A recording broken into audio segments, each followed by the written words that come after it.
বন্ধুরা সবাই কেমন আছো? আশা করি সবাই ভালো আছো আর আমিও খুব ভালো আছি। তো দেখো এখন বাজে হচ্ছে হলো দুপুর 2টো মতো। তো এখন থেকেই ব্লগ স্টার্ট করছি। আর হচ্ছে হলো তোমার কালকে তো আমাদের এখানে ওই যে অষ্টপ্রহর শুরু হয়ে গেছে, বললাম তোমাদেরকে কালকে অধিবাস ছিল। তো হচ্ছে হলো কালকে তো সারাদিন কিছু হয়নি, রাতে হচ্ছে হলো ভোরবেলা ঠাকুর আনতে গেছিল, ঠাকুর বাড়ি থেকে ঠাকুর নিয়ে এসছে গৌরনিতাইকে, নিয়ে এসে তারপরে অধিবাস হয়েছে, হয়ে তারপর থেকে আমাদের পাড়ার মানে সবাই বয়স্করা মিলে গান শুরু করে, তো সেই গান করেছিল। তারপরে একের পর এক নাম গান হচ্ছে, মানে হচ্ছে হলো সব দল এসেছে, ওই দলেই গান করছে, ঠিক আছে, এখনো হচ্ছে, আজকে সারাদিনই নাম গান হবে। কালকে মৎস্যব হবে, মানে ঠাকুর গৌরনিতাই নিয়ে ঘোরা হবে বাড়িতে বাড়িতে। তারপরে রাতে মৎস্যব, মানে রাতে হচ্ছে হলো মালসা ভোগের ব্যবস্থা আছে, আর পরশুদিনকে কীর্তন, পরশুদিনকে দুপুরে খাওয়া দাওয়ার ব্যবস্থা আছে। আর আজকে নাম গান, আজকেও তোমার হচ্ছে হলো দুপুরে রাত্রিরে দুবেলাতেই খাওয়া দাওয়ার ব্যবস্থা, পুরো পাড়ার লোক খাবে, বাইরের লোকগুলো যারা আসে তারাও খাওয়া দাওয়া করে। তো আমিও সে যাবো হচ্ছে হলো খাওয়া দাওয়া করতে, ওখানেই প্রসাদ পাবো। তো তার জন্যতে এখন রেডি হব, মানে রেডি হব বলতে চান করব, চান করে ফ্রেশ হয়ে তারপরে যাবো। এই জাস্ট দোকান থেকে আসলাম এখন, ঠিক আছে। তো কালকে তো ব্লগ দেওয়া হয়নি, তো ভাবলাম যে আজকে ব্লগটা অন্তত শুরু করি, তার জন্যই এখন থেকে শুরু করলাম। তো চলো বন্ধুরা, সাথে থাকো আর দেখতে থাকো আজকে সারাদিন। তো আশা করি আজকের ব্লগটি তোমাদের খুব ভালো লাগবে। তো চলো চলো, আমি চান করে ফ্রেশ হয়ে নিই, তারপরে পুজো দেবো, তারপরে যাবো, ঠিক আছে। তো আবার পরে আসছি। তো দেখো বন্ধুরা, এটা হচ্ছে হলো তোমার আমাদের এখানে হচ্ছে হলো মৎস্যবের দিনকে এই যে ঠাকুর, মানে হচ্ছে হলো তোমার সারা পাড়া ঘুরে সকালে বেরিয়েছিল, তো হচ্ছে হলো তোমার এখন ঘুরে এই যে সন্ধ্যের টাইমে এখন হচ্ছে হলো তোমার ঠাকুর ঘরে ফিরলো গৌরনিতাই। আর আমাদের এখানে অনেকটা বড় এরিয়া জুড়েই ঠাকুর বার হয়, আর ঠাকুর কিন্তু সবার বাড়িতে ঢোকে, মানে সবার বাড়িতে সবাই ডাকে ঠাকুরকে, ডেকে তারপরে হচ্ছে হলো তোমার মানে ঠাকুরকে অনেকে ঘরে তোলে, আর না হলে পাতসা হরণোত্তকু তো দেয় সবাই। তারপর অনেকে এই যে সাধারণ মানুষও অনেকে যায়, জানো তো। তো সবাইকে প্রসাদ দেওয়া, তো সব কিছুই মানে অনেকে করে, অনেকের বাড়িতে খাওয়া দাওয়ার ব্যবস্থা রাখে। আর আমাদের ক্লাব থেকে তো অবশ্যই একটা জায়গায় গিয়ে মানে ওখানে খাওয়া দাওয়ার সব এখান থেকে নিয়ে যায়, গিয়ে ওখানে খাওয়া দাওয়া করে এরা, করে তারপরে আবার বেরোয়, তারপরে এই যে সন্ধেই হয়ে যায়। তো দেখো এখন সন্ধে হয়ে গেছে, এখন এই যে ঠাকুর ঘরে ফিরলো, ফেরার পরে এই যে যেই প্রসেসগুলো থাকে সেইগুলোই এখন করে নিচ্ছে। এই যে ইনি হচ্ছে হলো মানে সচিমাতা হিসেবে গৌরনিতাইকে এখন ঘরে তুলে নেবে, তো তার জন্যই যেই প্রস্তুতি পর্বগুলো করতে হয় সেই কাজগুলো সেরে নিচ্ছে। এরপরে এখন হচ্ছে হলো মৎস্যব শুরু হবে, মানে হচ্ছে হলো মৎস্যবের সব মালসা ভোগ তৈরি হয়ে গেছে, ওইগুলো হচ্ছে হলো তোমার ঠাকুরকে নিবেদন করা হবে। ঠাকুরের সেবা হয়ে গেলে তারপরেই প্রসাদ হিসাবে বাইরে দেওয়া হবে, ঠিক আছে। তো চলো তোমরা দেখে নাও। তো তোমাদেরকে দেখে নেওয়া মানে বললাম, তারপরে ভাবলাম যে না, তোমাদের সঙ্গে একটু কথাই শেয়ার করা যাক। কারণ হচ্ছে কি বলতো, মানে হচ্ছে হলো এই ব্লগটাতে এই যে ছোট ছোট ক্লিপগুলো আমি তো তোমাদের সঙ্গে অলরেডি শেয়ার করে দিয়েছি, তোমরা অলরেডি দেখে নিয়েছো। তো তার জন্যে ভাবলাম যে আমি আমাদের এখানে যে অনুষ্ঠানটা হয় এই অনুষ্ঠানটার বিষয়ে তোমাদের সাথে কিছু কথা বলি, তোমরা যে অজানা তথ্যগুলো জানো না সেগুলো জানতে পারবে। তো তার জন্যেতে ভাবলাম যে হচ্ছে হলো তোমার এই ভিডিওটার এইভাবে ডিরেক্ট না ছেড়ে, তো এর মধ্যে হচ্ছে হলো একটু ভয়েস ওভার দিয়ে দিই, তার জন্যেই আবার ফিরে আসলাম। তো দেখো এখন হচ্ছে হলো তোমার এই যে গৌরনিতাই তো তোমাদেরকে দেখালাম, তারপরে গৌরনিতাই ঘরে চলে এসছে, গৌরনিতাইকে বসিয়ে এখন এই যে চারিদিকে দেখছো মালসা ভোগ সব রেডি করা হয়েছে। এই মালসা ভোগগুলোই এখন সব হচ্ছে হলো তোমার প্রসাদের জন্যে তৈরি করা হচ্ছে। এই যে যার যা প্রসিকিওর থাকে সেই প্রসিকিওরগুলোই এখন কমপ্লিট করে নেবে। আর এখানে দেখছো কত কত মালসা, আমাদের এখানে যে কত মালসা হয় মানে কোনো আইডিয়া নেই। মানে হচ্ছে হলো তোমার মানে অনেক অনেক অনেক দূর দূর থেকে লোক আসে আমাদের এখানে। আর আমাদের এই যে অষ্টম প্রহরটা না অনেক পুরনো, এইটা হচ্ছে হলো তোমার 90তম বর্ষ, তাহলেই বুঝে নাও কতটা পুরানো। তো তার জন্যেতে একটা মানুষের আস্থা ভরসা আলাদা আমাদের এখানের অনুষ্ঠানটার প্রতি আছে। তো তার জন্যে সবাই কম বেশি আসে, আর সবাই মালসা ভোগ দেয়। আর এই যে মালসা ভোগের মানে হচ্ছে হলো দাম আছে 200 টাকা করে। তো হচ্ছে হলো তোমার মালসা ভোগ দেয়, তো আমাদের পাড়ার লোক তো অবশ্যই আছে। তারপরে সবথেকে বড় কথা কি বলো তো, আমাদের পাড়ার এই অনুষ্ঠানটাতে না অনেক বড় বড় জায়গা থেকে ডোনেশান পায়, মানে অনেকে টাকা ডোনেট করে। তো তার জন্যতে আমাদের ক্লাব থেকে তাদেরকে ফ্রিতেই একটা করে মালসা তাদের বাড়িতে ঠাকুরের প্রসাদ হিসেবে পাঠানো হয়। আর সেগুলো সবই হচ্ছে হলো তোমার এই যে এখন গান হচ্ছে, এরপরে প্রসাদ বিতরণ করা হবে যখন, তখনই এই যে এর থেকে মালসাগুলো আমাদের এখানে যে মানে ইয়ং গ্রুপের যেই ছেলেপেলেরা আছে তারা সবাই মিলে বাইকে করে করে তাদের সব অ্যাড্রেস নিয়ে রাখে, তো তাদের অ্যাড্রেসে বাড়িতে পাঠিয়ে দেয়। তো ওর জন্যেতে সেইখানেও আলাদা একটা মালসার ভাগ রাখতে হয়, অনেকটা মালসা করতে হয়। আর তারপরে লোকের তো এমনি এইদিকে আছেই, যে মানে হলো যতগুলো মালসা অর্ডার থাকে সেই মালসাগুলো, ঠিক আছে।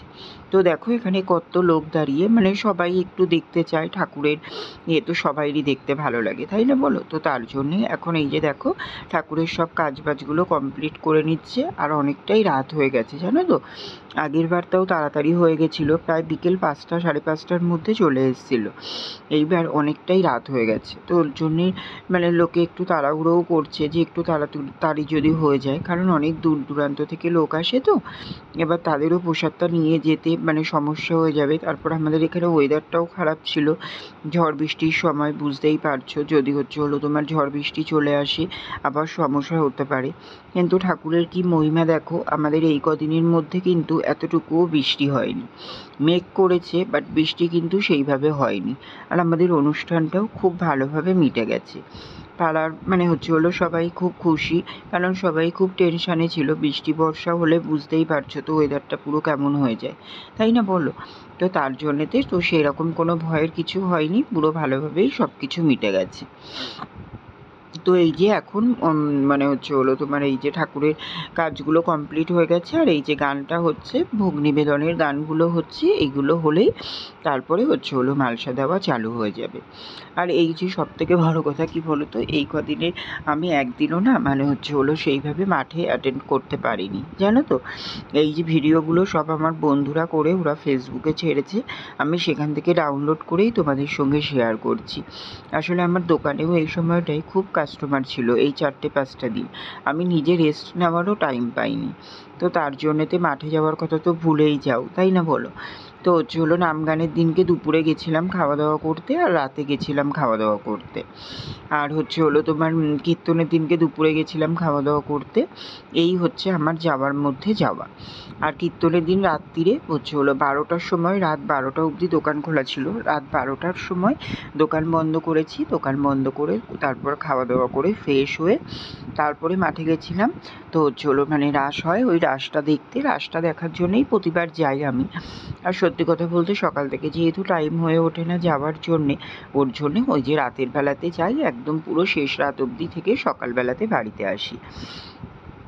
কিন্তু দুঃখের বিষয় এবার আর সেটা হয়নি। আসলে কি বলতো, মানে এবারের কীর্তনিয়াটা না অতটাও ভালো ছিল না, আমার ঠিকঠাক ভালো লাগেনি। ওর জন্য তো অনেকক্ষণই ছিলাম, তারপরে না পেরে ওই যে 3:30-র দিকে বাড়ি চলে এসেছিলাম। 12:30টার দিকে গেছিলাম রাত, আর 3:30-র দিকে বাড়ি চলে এসেছিলাম। এসে তারপরে শুয়ে পড়েছিলাম। অতটাও এনার্জি লাগছিল না, ভালো লাগছিল না, মানে ঠিক এতটা মানে ইন্টারেস্ট পাচ্ছিলাম না অন্য দিনের মতন, তা অন্য বারের মতো। তো তার জন্যেতে আর গেলাম না, এই থাকলাম না, তারপরেই বাড়ি চলে এসেছিলাম, ঠিক আছে। তো দেখো এটা হলো কীর্তনের দিন। এই যে কীর্তনের দিন এই দলটা জানো তো, আমাদের হলো তোমার 85,000 টাকা নিয়েছিল। এটা হচ্ছে ইউটিউবার খ্যাত শ্যামসুন্দর দাস ওনার নাম, তোমরা কে কে জানো আমি জানি না, বাট এনার ইউটিউবে অনেক ভিডিও আছে। আর হলো তোমার এই যে একজন দেখো বয়স্ক বাবাজির মতন লোক, এনার কিন্তু খুব বয়স, অনেকটাই বয়স। আর হলো তোমার এনার রেঞ্জ হচ্ছে 85,000 টাকা, বুঝতে পারছো? আমাদের সব থেকে দলের মধ্যে হাই রেটের দল ছিল এই দলটা। তো চলো বন্ধুরা, এরপরে আরেকটা কীর্তন আছে, দুটো কীর্তন তোমাদের সঙ্গে শেয়ার করে দিচ্ছি, তোমরা দেখে নাও, ঠিক আছে।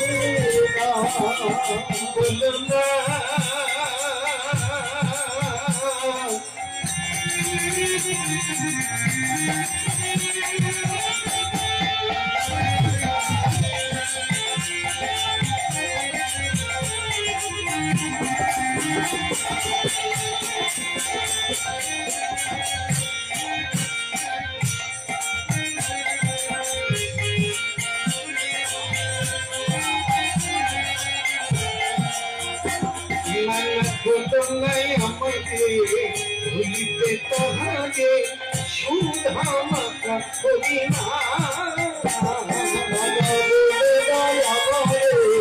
ভুলিতে তাহারে সুধা মাতা হরি না, ওই সুধা মাতা হরি নামি দেয়া আর মধু মাতা করি না, ওই সুধা মাতা হরি আমরে মধু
তাহলে কি হলো? এই যে প্রভু নিত্যানন্দ, তাহলে প্রভু তোমাকে বৃন্দাবনে যেতে হবে। শ্রীরাম অভিমান করে আসে না। আমি কৃষ্ণ 12 জন সখার মধ্যে 11 জন সখা যে যেখানে জন্ম নিয়েছে সব নবদ্বীপে চলে এসে। নদী নালার জল যেমন সাগরে যায়, সমুদ্রে যায়, এই যেখানে ভগবান, যেখানে হরিনাম, সকল ভক্ত বিভিন্ন জায়গা থেকে সেখানে উৎপত্তি হয়। কেন? এই যে নাম সাগর, এই যে হরিনামের সমুদ্র, এর টানে সবাইকে আসতেই হবে। দেখো তার কোথায় বাড়ি, সব টানা হয়ে হরিবাসরে চলে এসেছেন মহাপ্রভুর চরণে। কিন্তু একজন আসে না, তার নাম শ্রীরাম। ও বড় অভিমানী, ও তুমি নিত্যানন্দ, তুমি ছাড়া ওকে কেউ আনতে পারবে না, তুমি যাও বৃন্দাবনে চলে গেলে। নিতাই চাঁদ বলে, প্রভু তাহলে আমি তাড়াতাড়ি ওকে খুঁজে নিয়ে আসি। নিত্যানন্দ প্রভু বৃন্দাবনের উদ্দেশ্যে চললেন। এই নিত্যানন্দকে জগৎগুরু নিত্যানন্দ, তার নামের সঙ্গে আমাদের সঙ্গে সংযুক্ত আছে নিত্য যুক্ত আনন্দ, নিত্য আনন্দ। আমরাও প্রত্যেকে সেই নিত্যের কাছ থেকে এসেছি। কৃষ্ণ অদ্বিতীয় ব্রহ্মানন্দ, সচ্চিদানন্দ, আর আমরা হলাম শ্রীকৃষ্ণের আত্মা, শ্রীকৃষ্ণের অভ্রংশ অংশ।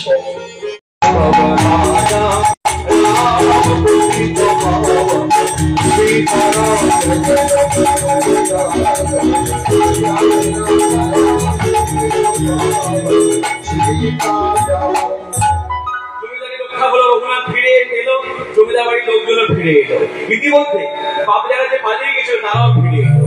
আর এসে রঘুনাথকে জিজ্ঞেস করছে, রঘুনাথ বাবা জমিদারি সব ঠিক আছে তো, মানে কোথাও কিছু খোয়া যায়নি তো? রঘুনাথ একবার মুখের দিকে তাকিয়ে ভাবটা বুঝে অন্তরে চিন্তা করতে লাগলো, এই তো সংসার। বাপ জায়গাতে এসে আমাকে জিজ্ঞেস করলো না যে রঘুনাথ নবাবের লোকজন তোকে মারেনি তো, কোথাও লাগেনি তো? সে কথা বললো না। কি জিজ্ঞেস করলো? আগে এসে জিজ্ঞেস করলো জমিদারি রক্ষা হয়েছে তো? বেশ, তাহলে যার কৃপায় জমিদারি রক্ষা হলো তার কথাই বলি। কি হলো রঘুনাথ, চুপ করে আছে কেন? জমিদারি রক্ষা হয়েছে তো? রঘুনাথ বলেন, মিছে কেন আমার ছুই নাই, মিছে কেন আমার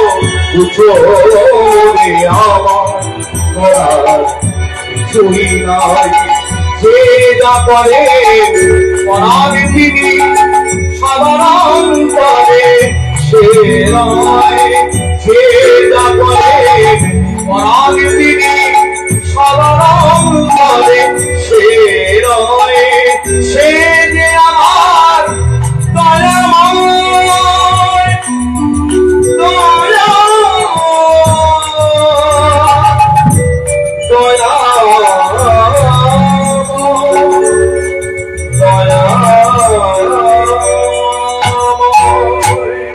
মিছে কেন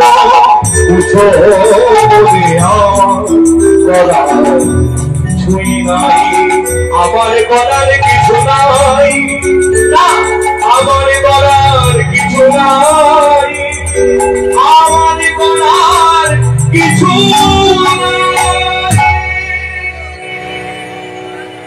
রঘুনাথ মনে মনে ভাবলো সবকিছু ভালোভাবে চলছে, জমিদারি রক্ষা হলো, বাপ যারা রক্ষা পেল, কিন্তু আমি তো রক্ষা হতে পারলাম না।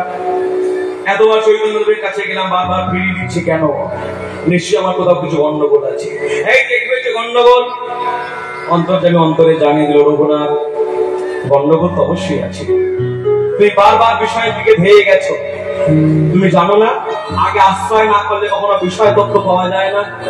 আশ্রয় তথ্য হলেন বহু নিতাই চাঁদ। নিতাই চাঁদের কৃপা ভিন্ন কখনো বহু পাত্র রক্ষা করতে পারবে না। হেন নিতাই গিনে ভাই, রাধা কৃষ্ণ পাইতে নাই, পেলেও যেন নিও না, পৃথিবীর রক্ষা হবে না। যা আগে নিতাই চাঁদের কৃপা নাও, দেখবে চৈতন্য পাদ পদ্ম হৃদয় ধরে রাখতে পেরেছো। এই রঘুনাথ তখন জেনে নিল, তাই তো নিতাই চাঁদের কৃপা নিতে হবে, কিন্তু নিতাই চাঁদ কোথায় আছে? এই চারিদিকে খোঁজ করতে লাগলো। ভাই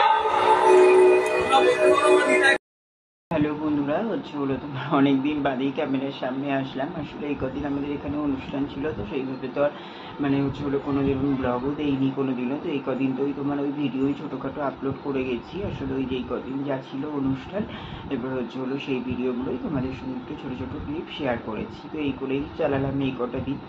তো এবার ভাবলাম যে একটা ব্লগ বানানো ছিল, অলরেডি বানানো ছিল বলতে হলো তোমার নাম গানের দিনকে হলো তোমার আমি ভিডিও শুরু করব বলেই সকালে সেইভাবে প্ল্যান করে আমি হলো তোমার স্টার্ট করেছিলাম ভিডিওটা। তারপরে আর কন্টিনিউ করতে পারিনি। তো হলো তোমার নাম গানের দিনকে তো হলো তোমার দুপুর থেকে ব্লগটা স্টার্ট করেছিলাম, সেটা তোমরা জানতেই পারবে, আমি বলেই দিচ্ছি। তো হলো তোমার তারপরে হলো তোমার খাওয়া দাওয়া করে এসে তারপরে দোকানে ছিলাম, আর হলো তোমার দেখানো হয়নি ওর জন্যে। আর তারপরের দিনকে তো হলো তোমার মৎস্য ছিল, ঠাকুর নিয়ে ঘোরা ছিল। তারপরে হলো পরের দিনকে কীর্তন হলো, রাতে রাস করে তারপরে গিয়ে শেষ হয়েছে। তো তারপরে হলো তোমার ওই যে দিদি এসে গেছিলো, ওর জন্য এটা একটু দিদির সঙ্গে কথা বললাম, তাই তো হলো তোমার ওর জন্য আর ব্লগ দেয়নি। তো ওই ক্লিপগুলো দিয়েই ভাবলাম যে এই ব্লগটা শেষ করব। তো যেহেতু এই ব্লগটা শুরু করেছিলাম ওর জন্য, তো ভাবলাম যে এই ব্লগটা শেষ করব। তো তার জন্য আমি তোমাদেরকে এটাই বলছি যে হলো তোমার ওই যে স্টার্টিং থেকে এই যে ছোটো ছোটো ক্লিপগুলো তোমরা অলরেডি দেখে নিয়েছো, তো ওই ক্লিপগুলোই আমি শেয়ার করে দিয়েছি, সব একসঙ্গে অ্যাটাচ করে একটা ব্লগ ছাড়ছি, তোমরা প্লিজ দেখে নিও, ঠিক আছে? আর ভিডিওটা এখানেই শেষ করে দিচ্ছি, এই ভিডিওটা এই অবধিই রাখলাম। আর কালকে থেকে তোমরা ডেইলি দিনের ব্লগ পাবে, ঠিক আছে? তো আজকে থেকে ব্লগ কন্টিনিউ করছি, কালকে থেকে ডেইলি ব্লগ পাবে। আর আজকে পুরো অনুষ্ঠানের ভিডিওটা ক্যাপচার করে পুরো এই কটা দিনের ভিডিওটা একটা ভিডিওর মধ্যেই দিয়ে দিলাম, ঠিক আছে? তো চলো বন্ধুরা, এই ব্লগটা এখানেই শেষ করে দিচ্ছি, আবার দেখা হচ্ছে কোনো একটা নতুন ব্লগ। ততক্ষণের জন্য তোমরা সবাই খুব ভালো থেকো, সুস্থ থেকো। আর আমার ভিডিওটি যদি ভালো লেগে থাকে অবশ্যই লাইক কমেন্ট শেয়ার করে দিও, সাবস্ক্রাইব করতে ভুলো না কিন্তু। তো চলো বন্ধুরা, টাটা, গুড নাইট।